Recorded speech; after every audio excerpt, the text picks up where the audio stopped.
And there he is, Coach Killings. Dwayne, what's going on, man? It's good to see you. How you doing? What's going on, guys, man? How's everything going? It's almost that time of year. 2 weeks. 2 weeks from today. And the good thing is for you, you got 3 starters back. So it must make you feel a little bit more at ease than some with us just 2 weeks away. Yeah, obviously, I think, 2 of the guys that have been, huge for us over the last couple of years or last season, I should say, is, Aaron Reddish, what he was able to do down the stretch, in the season. And then Amari Marshall, being one of the top scorers returning in the league and being able to retain him, it gives you comfort. We got to grow him, but it's a big year for us. I thought we did a really good job in the portal. We've had a really good preseason, went on a foreign tour to Montreal, played 3 games. We played well out there. We're just in a process of becoming a team with 9 new players. It's a lot, but it's an exciting year for us. How important was it to get Amari out of the portal? You saw Sebastian, you lost him. We'll ask you about him in a little bit, but the guy you got coming back went, tested the waters, looked on, saw what else was out there, and said, "You know what? I'm coming back to UAlbany." Yeah, I think it's a hard time in college athletics. There's just so many different voices, so many different things going on. And I think the kids' world today is that they look at their friends, they look at their peers, look at their doing. It puts pressure on them. I think Amari, we had a lot of conversations with his family, with him graduating from the university was very important. I think they really valued the opportunity that he has here. They saw the growth in what he was able to do this past year. And then, we all kind of agreed, okay, they learned, they talked as a family, and this is the best place for him.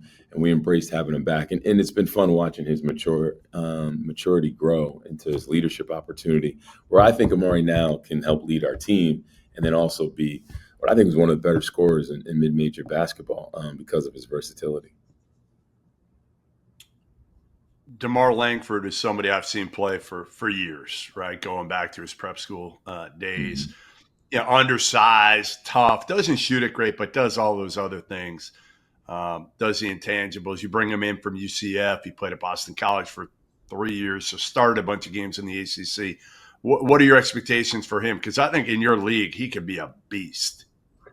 Yeah, I think, when you look at what Vermont's been able to do, I think they have, always have a guy on the floor that's hard to guard and can guard anybody. And I think we have a guy like that in DeMar. And he's old, he's very mature. He's played a lot of basketball. When he speaks about his experience, he does it from a position of like playing high level. He's talking ACC, Big 12, and, he started in the Big 12.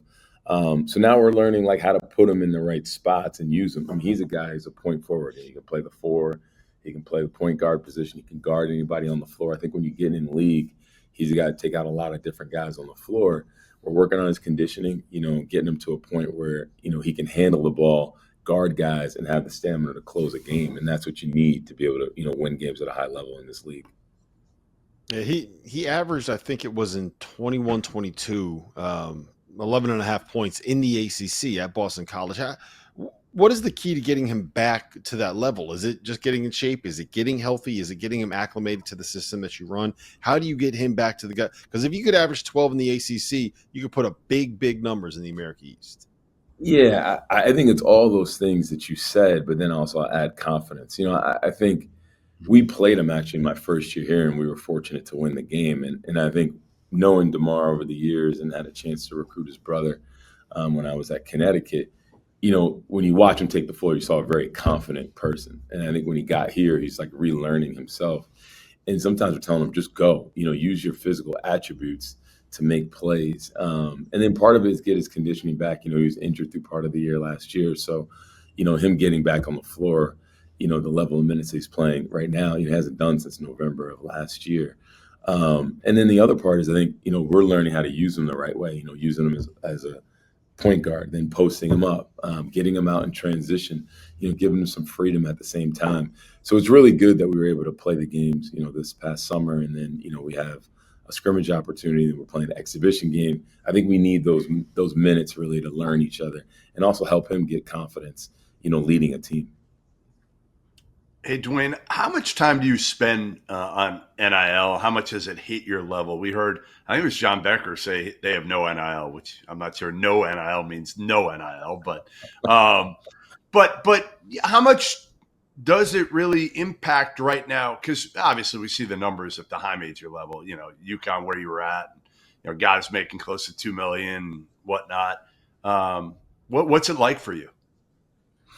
I think it's at the doorstep, in our league at our level. I think everybody's approaching it very different. I know a few teams in our league, that they've established collectives. We are fortunate that we do have one. Chris Wyatt, former basketball player, launched it earlier in September. So we're fortunate that we do have something there. And I think, our idea is that for retention, and then obviously you want to continue to grow the program.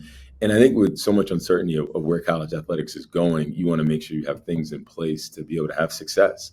And you don't want to be chasing it. You want to have things established. So, we've had some really good conversations in the community. We're trying to stay committed to it and make sure we're building really healthy relationships and partnerships within the community for the future of the program.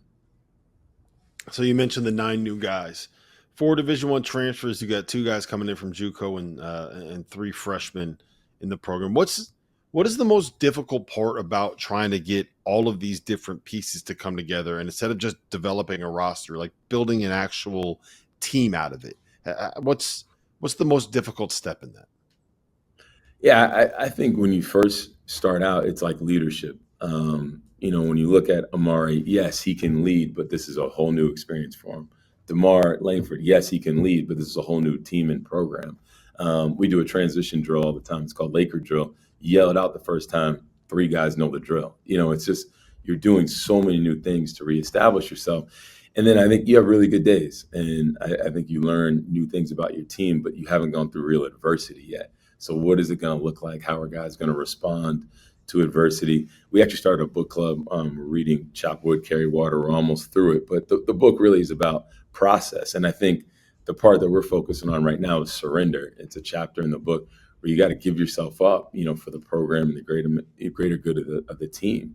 And I think that's really hard for kids when they're getting to a new environment. Byron Joshua, he won a lot of games at Alcorn State. I mean, they were at the doorstep of going to the NCAA tournament during his time there. They played kind of slow. We played fast. I mean, we had the 6th fastest pace in college basketball last year. So we're giving him that freedom. He's learning how to do that. But then also you're talking about taking a kid that grew up in New Orleans and dropping him off in Albany. There's so many new things you have to learn that, we just got to stay in the process, stay patient, and become the best team that we can. But can we grow and can we peak late? We don't want to peak early. Because I heard a little bit of what Coach Becker said. It's hard to win late in the year. I mean, we gave Vermont, everything we had on the road last year in the playoffs. And I think we're going to have to learn how to redo that and teach these guys what it's like to play at Vermont, what it's like to play against a really good Maine team, and so on and so forth, because we have so many new players. All right. I'm a huge fan. I might be the biggest fan of Amir Lindsey in the league. You have no idea why, I bet. Do you have any idea why? New England ties partly, but go ahead, tell me. Yeah, we grew up in Framingham. I grew up in Framingham, Mass. How about that? So he went to the Rivers School, but I think he grew up in Framingham. He did. What's his game like? Point guard. Obviously, he played at BABC. Will he be a guy that could impact this year, or like most freshmen these days, is he going to have to probably wait his turn and be kind of a piece right now? Yeah, I think, I'm not big into the preseason things, but I saw the projections. I think Amari Marshall's a first-team All-League guy, and I think Amir Lindsey got a chance to be Rookie of the Year in the league. I mean, he's good. I mean, I'm not putting no pressure on him. He's a good player. I think what he is, he's consistent. He doesn't get too high. He doesn't get too low. His father was the football coach at Rivers. Amir played football at Rivers, tough kid. I think he's been battle tested when you talk about being at Rivers, playing at BABC. He knows how to win. I think he's a winner, and I think he's got really good leadership qualities. Now we got to let him grow, playing as a point guard, as a freshman, hard to do. But I think he's going to excel at it. He's going to really grow in the position. He's a really good player. I'm happy he's here. What is the one thing that has to happen for this group for us to look up in, I don't know, in February, and it's Vermont and Lowell and Bryan and UAlbany is right there. You're competing for an American East regular season championship? Yeah, I think we have to establish our pace. We want to play fast. I mean, that's part of what we do. I think the growth of guys like Casper Klesic and DeMar Langford in their roles right here are going to be really important. They have to grow into those roles. We're going to have to rebound the ball, limit turnovers, and I think really find our defensive identity. Last year, we could really score it, and I think our guys really excelled with the freedom that we gave them. But like we have to find a way to guard, and I don't think we did that at a good enough level, or a level where you could really win, on the road, win big games at home. We have to grow and we have to accept that. But I do think, where the energy of Amari, what he's been able to do, what he's been able to say in the locker room, I think the focus is there. We talked about DeMar. I think guys like, Byron and Amir, they can really change the complexion of a game with their ability to get in the ball and change defenses. So I'm excited about it all.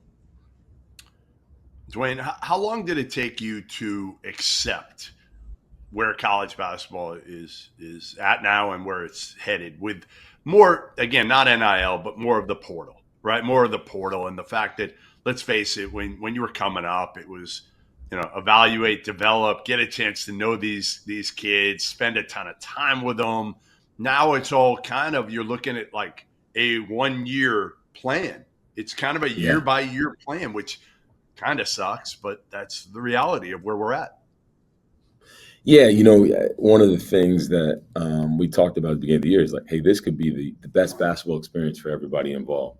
And then when you say that, you have no idea where these individuals in the locker room are going to be the following year, because I think they have so much freedom, right? And we've allowed that to happen in our sport, where it used to be athletics was kind of the model of retention, right, on a college campus. You keep your kids, you grow them, you go from year 1 to year 2. The relationships and recruiting, like you mentioned, it was kind of like who could build the best relationships. That's not where this business is.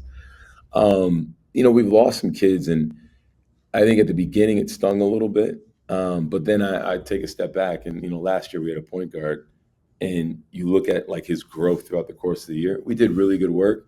He makes his decision. We got to move on. And I think to your earlier question about the collective stuff, I mean, you got to jump right in. I mean, you can't fight it. The business has grown. It's going in a different direction. Now, my questions are like, what's next? Are we going to 15 scholarships? Okay, what is our plan if we do that? How do we grow our collective? How can we recruit different? We're looking in the junior college market. We're looking in the international markets, because I think you got to be able to adapt. Because if you don't adapt, you're going to get left behind. All right. Well, Dwayne, best of luck this season, man. It's great to see you. Hoping you guys pull off a really, really good year. And I'll tell you this, the lighting that you have in the background of your shot has been probably the best that we've had on the show so far today. I think it operates on a battery, so it's all good. Nice. It looks good, man. Thanks, Come see us, man. Root for those Massachusetts guys.